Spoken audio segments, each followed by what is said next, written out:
আসসালামু আলাইকুম রহমতুল্লাহ। আশা করি সকলে ভালো আছেন। আপনাদের সকলকে স্বাগতম এসকেডি ফাইল স্কুলে। এর আগের ভিডিওতে আমরা শিখেছিলাম গাণিতিক ভগ্নাংশের কিভাবে যোগ করতে হয়, কিভাবে বিয়োগ করতে হয়। আজকের ক্লাসটা হচ্ছে গাণিতিক ভগ্নাংশের কিভাবে গুণন ও ভাগ করতে হয়। ঠিক আছে, তো গাণিতিক ভগ্নাংশের গুণন ও ভাগ সংক্রান্ত যাদের সমস্যা ছিল বা এখনো যাদের সমস্যা আছে, আমি আশা করি আজকের এই ভিডিও দেখার পর ইনশাআল্লাহ গাণিতিক ভগ্নাংশের গুণ ও ভাগ সংক্রান্ত কোনো সমস্যা ইনশাআল্লাহ থাকবে না। ঠিক আছে, আচ্ছা, গাণিতিক ভগ্নাংশের গুণন করার জন্য আমাকে একটা নিয়ম মাথায় রাখতে হবে, সেটা হচ্ছে ভগ্নাংশের গুণফল ইকুয়াল কি হবে, যে লবের গুণফল ভাগ হচ্ছে কি হরের গুণফল। ঠিক আছে, আচ্ছা, তো আমি এখানে একটা রাশি লিখি। যেমন যদি এখানে লিখি 2/3 গুণন হচ্ছে 4/5। ধরেন এই দুইটা ভগ্নাংশ আমি লিখলাম, বললাম যে দুইটা ভগ্নাংশ কি করতে হবে, গুণন করতে হবে। আচ্ছা, এখন আমি এখানে বলেছি কি ভগ্নাংশের গুণফল ইকুয়াল কি হবে, লবের গুণফল। এর মানে হচ্ছে যে আমার এখানে দুইটা ভগ্নাংশ, প্রথম ভগ্নাংশের লব কি 2, দ্বিতীয় ভগ্নাংশের লব কি 4। লবের গুণফল তাহলে 4 দুগুণা কত হয় 8 হয়, ভাগ 3 5 কত হয় 15 হয়। এর মানে হচ্ছে লবের গুণফল করব ডিভাইডেড হরের গুণফল করব। বোঝাতে পেরেছি কথা? তাহলে এখানে আমি দুইটা ভগ্নাংশে লবের গুণ করে দিয়েছি, উপরে রাখলাম, এবং হরের গুণ করে হর যেহেতু নিচে থাকে নিচে দিয়ে দিলাম। ঠিক আছে, এই হচ্ছে আমার ভগ্নাংশের গুণন। এখন কথা হচ্ছে যদি তিনটা ভগ্নাংশ থাকে, যেমন আমি যদি এখানে লিখি 2/3, 4/5, 5/7, এরকম যদি দিয়ে দিই, ঠিক আছে, আচ্ছা, তাহলে কি হবে, বিষয়টা হচ্ছে যে এরকম যে তিনটা ভগ্নাংশ থাক অথবা 10টা ভগ্নাংশ থাক অথবা 1000টা ভগ্নাংশ থাক, একই নিয়ম, লবগুলোর গুণ করে দেব, সেটা উপরে রাখবো, এবং হরগুলোর গুণ করে দিয়ে সেটা নিচে রাখবো। তাহলে এটা কি হবে, যে 6 এবং 4 গুণ করলে 4 6 24, 24 দুগুণা কত হয় 48 হয়, ভাগ, এবার নিচে হরগুলো গুণ করে দেব। 3 15 কত, 3 5 15, 15 এবং 7 গুণ করলে কত হয় 105 হয়। বোঝাতে পেরেছি কথা? এই হচ্ছে তিনটা ভগ্নাংশের গুণন। আসলে এটা তিনটা থাকুক বা 100টা থাকলেও একটা নিয়মের মধ্যেই হবে। ঠিক আছে, এখন একটা কোশ্চেন থাকতে পারে, স্যার আপনি এগুলো করেই দিলেন, যদি মিশ্র ভগ্নাংশ থাকে তাহলে আমরা কি করব? কোনো সমস্যা নেই, কারণ এরকম আছে 1 সমস্ত 2/3, মনে হচ্ছে 2 সমস্ত 3/5, এরকম দেওয়া আছে। হ্যাঁ, যদি এরকম থাকে তাহলে আমরা কি করব? তাহলে এই যে মিশ্র ভগ্নাংশ, যখন আমরা যোগ এবং বিয়োগের ক্ষেত্রে দেখেছিলাম যে মিশ্র ভগ্নাংশ যদি দেওয়া থাকে তাহলে সেই মিশ্র ভগ্নাংশকে আমাদের আগে কোথায় রূপান্তর করতে হবে, সাধারণ ভগ্নাংশে রূপান্তর করতে হবে। ঠিক আছে, সাধারণ ভগ্নাংশে রূপান্তর করার পরে আমাদেরকে সেটা যদি যোগ করতে বলে যোগ করব, বিয়োগ করতে বলে বিয়োগ করব, গুণ করতে বলে গুণ করব। ঠিক আছে, আচ্ছা, তাহলে এটা আগে আমি সাধারণ ভগ্নাংশে রূপান্তর করি। 3 1 কে 3 এবং দুইটা যোগ করলে কত হয় 5, 5 এর নিচে 3, গুণন 5 দুগুণা 10, 10 আর 3 13 নিচে 5। বোঝাতে পেরেছি কথা? এখন হচ্ছে আমার কি করতে হবে, যে সাধারণ ভগ্নাংশে নিয়ে আসলাম, এখন সেম কি আগের নিয়মে হবে। যেমন আমি এখানে লিখতে পারি কি, যে 13 এবং 5 গুণ করলে 5 13 65, এবং নিচে কি 3 5 15। বোঝাতে পেরেছি কথা? এখন এদের মধ্যে কাটাকাটি হয়, সেটা হচ্ছে পরের কথা, আমাদের যে গুণনের যে নিয়মটা সেটা আমরা দেখলাম। ঠিক আছে, আচ্ছা, এইবার যদি এরকম থাকে যে স্যার আপনি তো যোগ বিয়োগ করার সময় এরকম দেখিয়েছিলেন যে একটা সংখ্যা এবং একটা ভগ্নাংশ থাকে, ওইটা যোগ করা বিয়োগ করা দেখিয়েছেন, তো যদি এরকম থাকে যে একটা সংখ্যা আর একটা ভগ্নাংশ আছে তাহলে আমরা কি করব? টেনশনের কোনো কারণ নেই।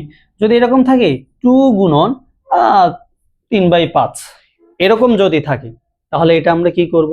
আচ্ছা, এটার ক্ষেত্রে আমরা জানি প্রত্যেকটা সংখ্যার নিচে কি একটা 1 থাকে, তাই না? এটা তো আমাদের ধরে নেওয়া যায়। তাহলে আমি এখানে একটা 1 ধরে নিলাম, ধরে নাও না, প্রত্যেকটা সংখ্যার নিচে একটা কি 1 কল্পনা করা যায়। আচ্ছা, এখন এই যে 2/1 গুণন 3/5, তাই না? এই হচ্ছে আমার কি ভগ্নাংশ নিয়ে আসলো।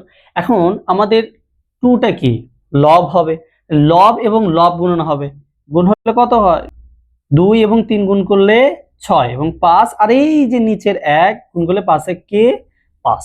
ঠিক আছে, তো তো আমাদের যেহেতু প্রতি ক্ষেত্রে এরকমই হয়, যার কারণে আমাদের এই একটা আসলে আমরা কোনো সময় দেখাই না, কি হয় ডিরেক্টলি উপরে যেটা থাকে সেটাকে গুণ করতে হয়। ঠিক আছে, এখন সংখ্যাটা যদি বাম দিকে থাকে তারপরেও উপরেরটার সাথে গুণন হবে, সংখ্যাটা যদি আবার ডান দিকে থাকে তারপরেও উপরের সাথে গুণন হবে। যেমন এখানে যদি থাকে 3/5 গুণন 2, তাহলে কি হবে, তারপরেও সেটা কি এই যে একটা যে সংখ্যা আছে ও কি করবে, উপরেরটার সাথেই গুণন হবে। বোঝাতে পেরেছি কথা? এই ছিল হচ্ছে ভগ্নাংশের গুণ সংক্রান্ত যে 4টা টাইপের অঙ্ক দেখালাম।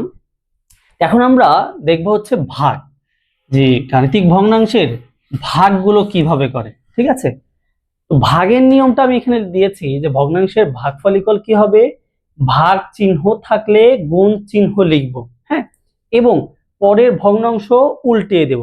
এটা কি দেখা যায়, যেমন আমি যদি এখানে লিখি যে 2/3 ভাগ 4/5, এটাই আমার এখানে লেখা আছে। ঠিক আছে, দুইটা ভগ্নাংশ আর ভাগ।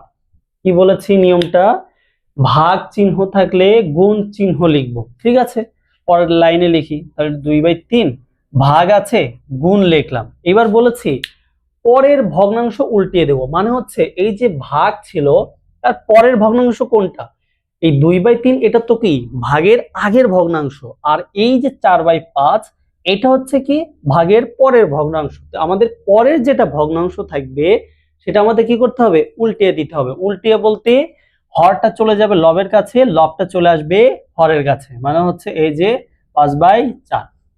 বুঝতে পেরেছি কথা? এখন হচ্ছে আমাদের গুণনের নিয়মে আমরা এখানে গুণ করে দিব। ঠিক আছে, আচ্ছা, তাহলে উপরে উপরে লব লব গুণ করলে 5 দুগুণা 10, নিচে 3 4 12। বুঝতে পেরেছি কথা?